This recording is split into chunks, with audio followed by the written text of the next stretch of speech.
Alam nyo ba, kung hindi sa galing at talino ko, hindi tayo papasa sa Plug State? Ikaw, partner, pangilang kontrata mo na ba sa kumpanyan to? Tatlo na. Tatlo? Pero yung kanya klaseng chipmate, ako, ngayon ako nakasama ng ganyan. Ay, bakit ako? Alam- Alam lang din eh. Kaya nga eh. Alam mo, may kung wala lang akong pamilya, tagal ko nang... Imagine mo, yung pimples niya, parang asteroid. Alam mo yun?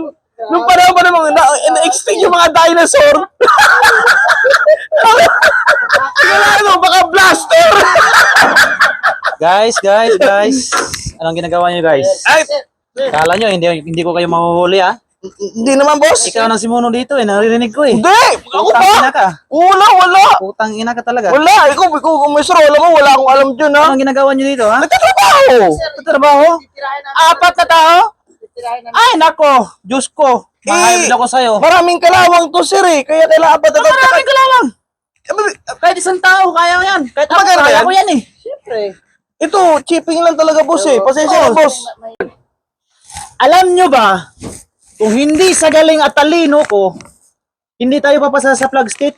Alam naman po namin yung chip. Kaya nga po nagsisikap kami, eh. Hoy! Ano, Ay, nangungupal ka na naman dito at naririnig kong ikaw ang dahilan kung bakit tayo nakapasa sa Plug State. Ay sir, wala sir. Sa totoo pala yung naririnig ko na kupal ka talaga dito sa kubyerta, ha? sir? Eh, Ah. pinapahinga ko nga yung mga tao dyan sir eh. Hindi! Nagpapahinga ba kayo? Hindi, sir. Sagot ka pa. Sabi pa nga niya, pangit daw ako, Talento sir. yan eh. Oo. Totoo naman eh.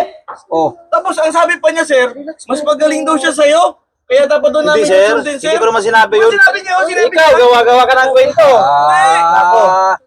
Sa akin yun. O sige. Kung talagang dito to, ibigay mo yung chipping hammer. Bigay mo yung chipping hammer. Sige, bigay mo. Ikaw mga tok dyan. Tara, test tayo. Bakit ako, sir? Ikaw mga tok dyan. Utos ko yan. Putang inang buhay naman to, oh.